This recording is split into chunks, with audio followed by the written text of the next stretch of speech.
So student, today we will discuss about our open mathematics lab, 3D open mathematics lab. This lab is made by our math faculties, guided by our principal madam and vice principal sir, and junior section students also will have help. So student, today we will visit our mathematics lab and हम देखेंगे कि किस तरीके का instrument लगा हुआ है, किस तरीके की फिगर बनी हुई है उनको। देखो, मैथ्स लैब का जो पर्पज़ है बनाने का ये है कि स्टूडेंट वहाँ पर उसके चारों ओर बैठ के वहाँ घूम कर उससे कुछ सीख सके, प्रैक्टिकली सीख सके। ग्रीन बोर्ड पे तो हम तुम लोगों को फिगर बना के बताते ही है, जैसे फॉर एग्जांपल क्यूब का बताते हैं, क्यूबॉइड का बनाते हैं, लेकिन उसको हम कंप्लीट उस फिगर को नहीं देख पाते हैं, ठीक है। लेकिन यहाँ हम उस कंप्लीट फिगर को देख पाएंगे। और दूसरा यूजेज ये है, मेरी तरफ से एडवाइस रहेगी तुम लोगों को, कि जब भी तुम इस मैथ लैब में आते हो या फिर इधर इस रास्ते से निकलते हो, उधर से निकलते हो, तो हर फिगर के ऊपर तुम्हारी एक नज़र होनी चाहिए और तुरंत देख लेना है कि यार ये फिगर किसका है, इसमें कितनी सरफेसेज है, कितनी फेसेज है, कितने वर्टेक्स है, कितनी एजेज है, ठीक है। So we will start. Let's come आइए। मैं तो यार खंबे आने चाहिए। First of all, we will focus on our mathematics lab motto. The open maths lab provide an opportunity for the students eco-friendly atmosphere to discover mathematics through doing learning process. ये जो हमारी मैथ्स लैब है, इसके through हम eco friendly एक atmosphere provide करा सकते हैं स्टूडेंट के लिए, ठीक है। देन उसके बाद many of the activities present a problem और a challenge with the possibility of generating further challenges and solving day to day problems. हम इसके थ्रू हम day to day problem solve कर सकते हैं आराम से। ज़रूरी नहीं है हमारे पास बुक होनी चाहिए, कर सकते हैं। हम यहाँ के खड़े हो गए, यहाँ हम देख सकते हैं क्यूब में कितनी फेसेज है, कितने वर्टेक्स है, कितने एजेज है, ठीक है। देन उसके बाद देखिएगा बेटा, the activities help student to visualize, manipulate and reasoning to face the new generating future challenges.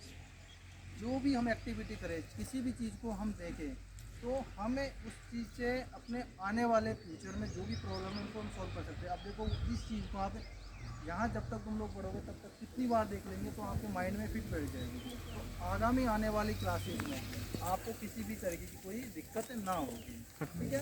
तो it is motto of our mathematics open mathematics lab. अब मैं आप लोगों को सबसे पहले सरफेस एरिया एंड वॉल्यूम के अंतर्गत हम क्यूब, क्यूबॉइड एंड सिलेंडर के बारे में जानेंगे। उसका टोटल सरफेस एरिया क्या है, उसका वॉल्यूम क्या है, उसका CS क्या है। आइए।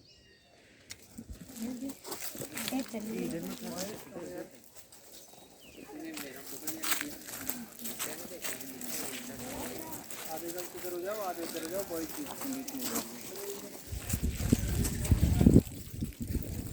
First of all, we will discuss about cube. We have already studied about cube.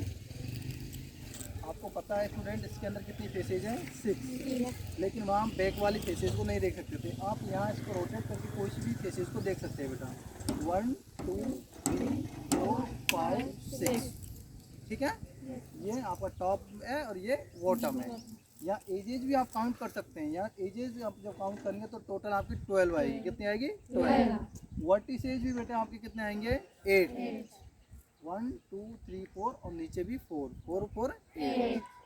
तो अब ये तुम आगे कभी भी जब इधर विजिट करते हो तो आपको ज़रूर देखना है और एक बार अपने माइंड में फिट बैठाना है कि इसमें इतनी चीज़ें हैं, ठीक है।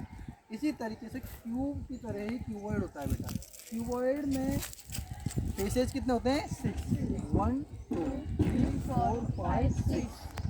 इसी तरीके से बेटा इसमें एजेज भी कितने होते हैं? 12। आप काउंट कर सकते हैं। देन उसके बाद वर्टिसेज भी कितने होंगे? 8। अब मेन जो बात ये है कि what is the difference in between cuboid and cube. Cuboid and cube, जो मेन डिफरेंस है ये है बेटा कि क्यूब के अंदर all faces are equal, means length is equal to breadth is equal to height. What यहाँ पर लेंथ विथ हाइट इक्वल नहीं होती है बेटा। दो चीज़ इक्वल हो सकती है लेकिन तीनों चीज़ इक्वल नहीं होंगी, ओके। तो क्यूब और क्यूबॉइड के बीच में आपको डिफरेंस पता चल गया। अब हम इनके फॉर्मूलाज के बारे में डिस्कस करेंगे। Total surface area of cuboid equal to होता है बेटा 2 × LB + BH + HL। सबको मैंने बताया? ठीक है। अब हमें ये प्रैक्टिकली एक तरीके से सीख रहे हैं, थ्योरेटिकली हम ऑलरेडी